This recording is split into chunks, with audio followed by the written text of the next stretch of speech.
Last we spoke for the first season, we talked about how the great doggy dog line came from a real exchange you had with your wife.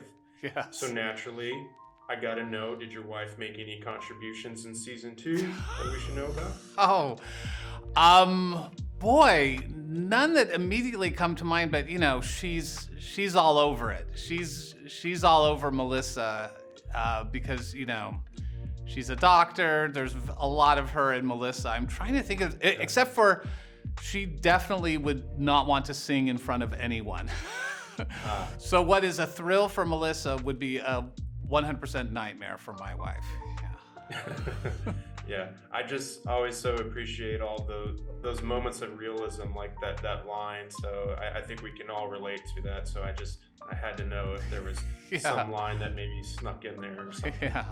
But I love how you kick things off in season two. Like the situation our essential characters are going through is very much what I'm currently going through with my wife. So it hit here, but it also captures this fear I often have, which is getting too comfortable with routine. Oh, Like, yeah. we see Josh cracking feet. We see Melissa pointing out feet on the sonogram. So if I may ask, what is your relationship with routine? Do you find happiness with routine, or do you chase different opportunities to fuel your creativity?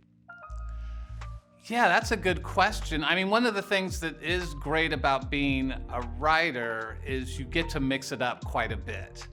And so it's nice, like if I'm having a bad day at the laptop, I go to the piano and start working on a song, and if things aren't happening in the song, then I go back to the laptop and start mapping things out. So I am able to avoid routine for the most part, which is nice.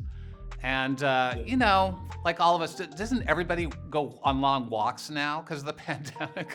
I feel like the amount of people in my neighborhood who go for long walks has is 10 times. And so there's a lot of that too, going out in nature. But yeah, I think I and my wife have both experienced that kind of feeling of like blah or joylessness, which is kind of an epidemic in our society now too. And so that's what we wanted to address in the show is what happens after the happy ending. Right.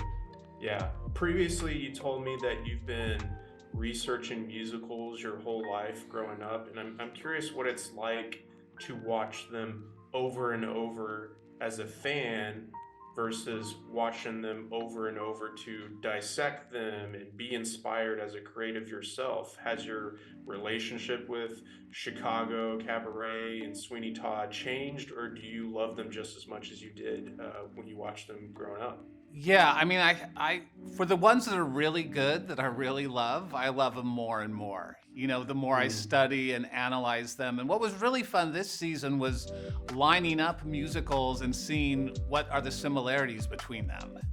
And what are the things, and just realizing that even though they're written by separate people, they just sort of naturally start to deal with the same issues and create the same tropes. And so that was really a fun part of this season, is seeing how Mrs. Lovett from Sweeney lines up with Miss Hannigan from Annie, and saying like, oh, they're very similar, and finding ways to combine characters.